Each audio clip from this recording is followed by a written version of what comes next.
सभी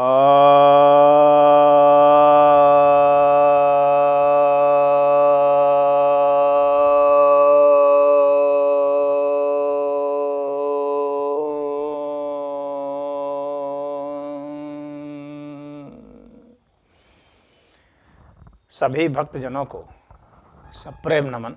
भक्तों, आज मैं आपको श्रीमद् भगवद गीता के दूसरे अध्याय के 68वें श्लोक पर प्रवचन सुनाने जा रहा हूँ। यह श्लोक कहता है, श्री भगवान वाच, भगवान कहते हैं, तस्मादस्य महाबाहो निगृहीतानि सर्वशः इंद्रियाणि इंद्रियार्थेभ्यः तस्य प्रज्ञा प्रतिष्ठिता। अर्थात, हे महाबाहो, जिसकी इंद्रियां उसके वश में हैं, जिसने इंद्रियों को सर्वथा निग्रह कर दिया है, ऐसे व्यक्ति की प्रज्ञा प्रतिष्ठित है। यहाँ पर भगवान ने एक तरह से उपसंहार करते हुए कहा है कि जिसके मन और इंद्रियां उसके वश में हो गई, यानी बुद्धि को जो विचलित नहीं कर पा रही है,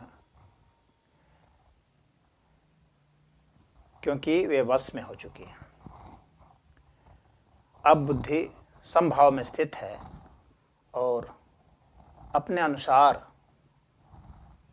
कार्य कर सकती है। यानी जो स्थित प्रज्ञ व्यक्ति है, तो वो स्थित प्रज्ञ व्यक्ति जब सामान्य अवस्था में भी कार्य करते हैं तो उस वक्त इंद्रियों का सहारा लेते हैं, मन का सहारा लेते हैं, परंतु इससे उनकी बुद्धि विचलित नहीं होती है, क्योंकि इंद्रियां और मन उसके अनुसार कार्य कर रहे होते हैं।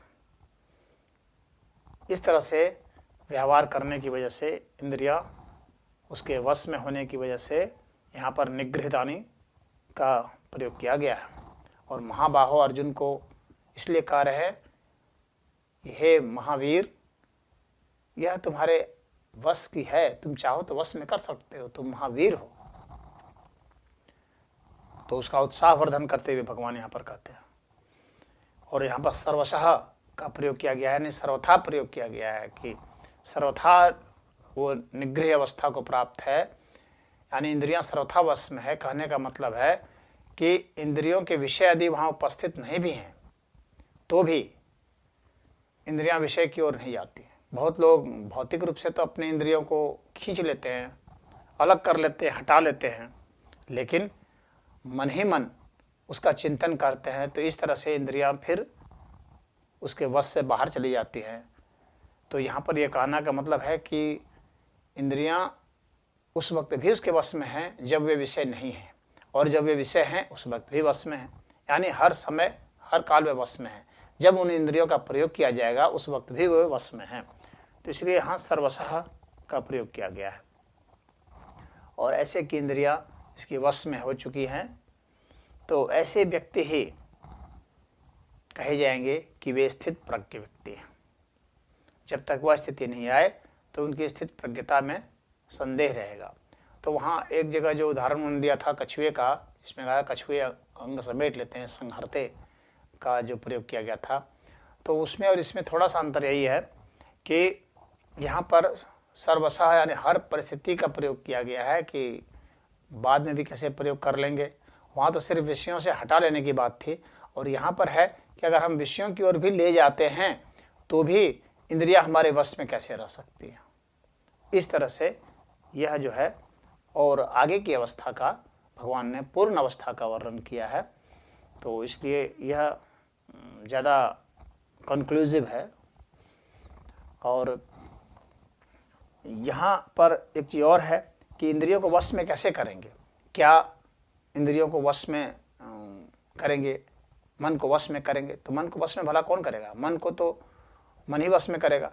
तो मन के जो सूक्ष्म स्वरूप हैं, जैसे बुद्धि, बुद्धि के सूक्ष्म स्वरूप हैं प्रज्ञा, तो प्रज्ञा के माध्यम से ही से वश में किया जाएगा, तो यह प्रज्ञा प्रतिष्ठित मानी जाएगी। अब जो है, अब प्रज्ञा के माध्यम से कैसे वश में करेंगे? तो इंद्रियों को, जो भी इंद्रियां हैं, उनकी जो भी शक्तियां हैं या जो भी प्रवृत्तियां हैं, उन सभी को हमें भगवान के चरणों में लगा देना है। आँख को भी लगा देना है कि आँख सिर्फ भगवान का दर्शन करना चाहे, कान सिर्फ भगवान के शब्दों को सुनना चाहे, मुंह जो है भगवान के शब्द को ही बोले, अच्छे शब्दों के, सबके कल्याण के लिए शब्दों को बोले। उसी तरह से स्पर्श जो है सिर्फ हम भगवान के स्पर्श द्वारा रोमांचित हों, ये हम मन में कामना करें कि ईश्वर ही हमें स्पर्श करते हैं, या जो भी स्पर्श है सब ईश्वरीय स्पर्श है। उसी तरह से गंध जब हम सुनें तो वह ईश्वरीय गंध है। तो हर चीज़ को हम भगवान के साथ जोड़ लें तो हमारी जो इंद्रियां हैं स्वतः प्रभु चरणों में लग जाएंगी और इस प्रकार से इंद्रियां वश में हो जाएंगी। तो यह इंद्रियों के वश में करने का वास्तविक तरीका है, भक्ति का तरीका है।